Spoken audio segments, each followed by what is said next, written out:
Can you imagine a planet where there are no trees, no plants, and not even a blade of grass? Before we get on with the video, hit subscribe and press the bell icon next to it to get instant notifications of our latest uploads. What would you do if you happened to go to such a planet? His name was Benjamin Driscoll, and he was 31 years old. And the thing that he wanted was Mars grown green and tall, with trees and foliage producing air, more air, growing larger with each season, trees to cool the towns in the boiling summer, trees to hold back the winter winds. There were so many things a tree could do. Add color, provide shade, drop fruit, or become a children's playground. A whole universe to climb and hang from, an architecture of food and pleasure. That was a tree. But most of all, the trees would distill an icy air for the lungs and a gentle rustling for the ear. He imagined the seeds he had placed today sprouting up with green and taking hold of the sky, pushing out branch after branch until Mars was an afternoon forest. Mars was a shining orchard. We all need the air. It's thin air here on Mars. You get tired too soon. It's like living in the Andes in South America. High. You inhale and don't get anything. It does not satisfy. He felt his rib cage in days, how it had grown. To take in more air, they would all have to build their lungs, all plant more trees. That's what I am here for. I am planting trees instead of making just fruit for the stomach. I'm making the air for the lungs. When those trees grow up some year, think of the oxygen they will make. Mr. Benjamin Driscoll remembered his arrival on Mars. Like thousand others, he had gazed out upon a still morning and thought, how do I fit here? What will I do? Is there a job for me? Then he had faith. Someone pushed a vial of ammonia to his nose, and coughing, he came around. You will be alright. What happened? The air's pretty thin. Some can't take it. I think you will have to go back to Earth. No! He sat up and almost immediately felt his eyes darken and Mars revolved twice under him. His nostrils dilated and he forced his lungs to drink in deep nothingness. I will be alright. I have got to stay here. They let him lie, gasping in horrid fish-like motions. And he thought, air, air, air. They are sending me back because of air? And he turned his head to look across the Martian fields and hills. He brought them into focus. And the first thing he noticed was that there were no trees. No trees at all. As far as you could look, in any direction, the land was down upon itself. A land of black loam. But nothing on it. Not even grass. Of course, he felt the answer came not from his mind, but his lungs and his throat. And the thought was like a sudden gust of pure oxygen, raising him up, trees and grass. He looked down on his hands and turned them over. He would plant trees and grass. That would be his job, to fight against the very thing that might prevent his staying here.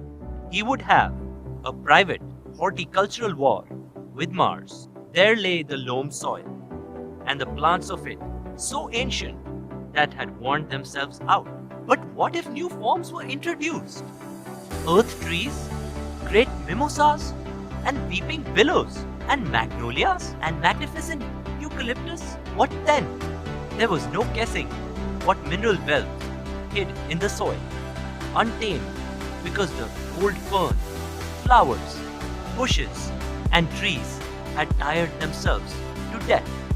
Let me up! I have got to see the quiet nature.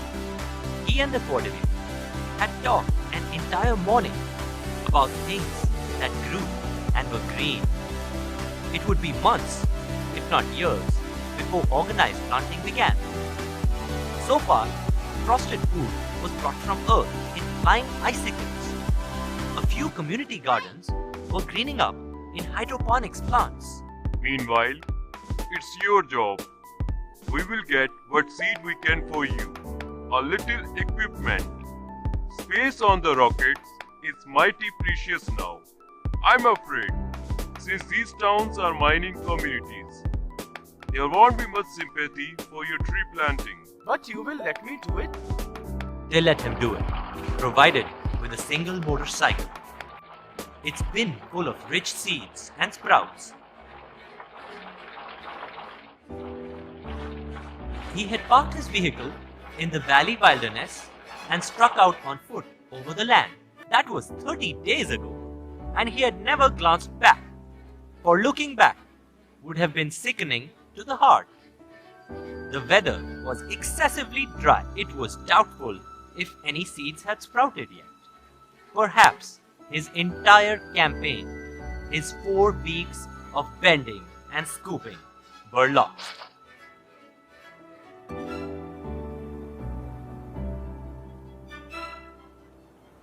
He kept his eyes only ahead of him, going on down this wide,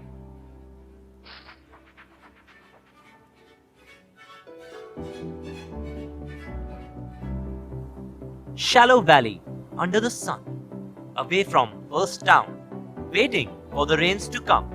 Clouds were gathering over the dry mountains. Now, as he drew his blanket over his shoulders, Mars was a place as unpredictable as time. He felt the baked hills simmering down into frosty night, and he thought of the rich, inky soil, a soil so black and shiny it almost crawled and stirred in your fist.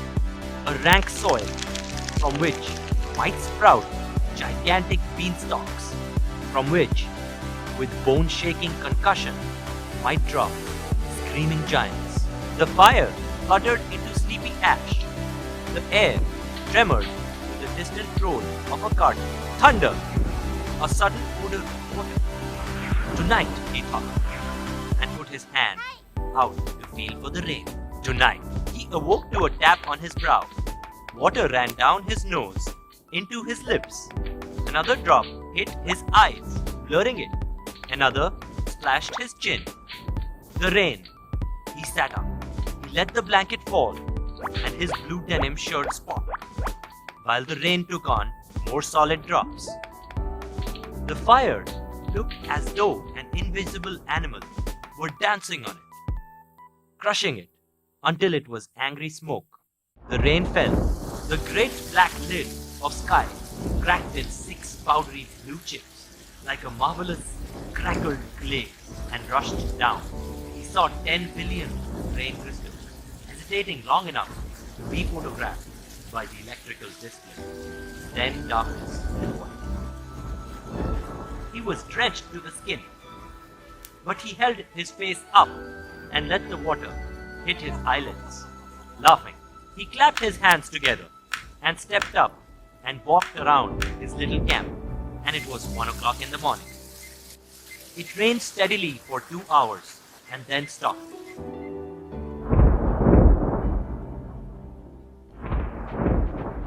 The stars came out, freshly washed and clearer than ever. Changing into dry clothes from his cellophane pack, Mr. Benjamin Driscoll lay down and went happily to sleep. The sun rose slowly among the hills. It broke out upon the land quietly and wakened Mr. Driscoll where he lay. He waited a moment before rising. He had worked and waited a long, hot month, and now, standing up, he turned at last and faced the direction from which he had come. It was a green morning. As far as he could see, the trees were standing up against the sky. Not one tree, not two, not a dozen, but the thousands he had planted in seed and sprout. And not little trees, no, not saplings, not little tender shoots, but great trees. Huge trees, trees as tall as 10 men. Green and huge, and round and full, trees shimmering their metallic leaves, trees whispering, trees in a line over hills, lemon trees, lime trees, redwoods, and mimosas, and oaks, and elms, and aspens, cherry, maple, ash, apple, orange, eucalyptus, stung by a tumultuous rain, nourished by alien and magical soil, and even as he watched, throwing out new branches, popping open new buds. Impossible! Cried Mr. Benjamin Driscoll. But the valley and the morning were green, and the air all about like a moving current, a mountain river, came the new air, the oxygen blowing from the green trees. You could see it shimmer high in crystal billows. Oxygen, fresh, pure, green, cold oxygen, turning the valley into a river delta. In a moment, the town doors would flip wide. People would run through the new miracle of oxygen, sniffing, gusting in lungfuls of it, cheeks pinking with it, noses frozen with it, lungs revivified, hearts leaping, and worn bodies lifted into a dance. Mr. Benjamin Driscoll took one long, deep drink of green water and fainted. Before he came to his senses again, 5,000 new trees had climbed into the yellow sun. इस channel को like कीजिए, subscribe कीजिए और सबको इसके बारे में बताइए।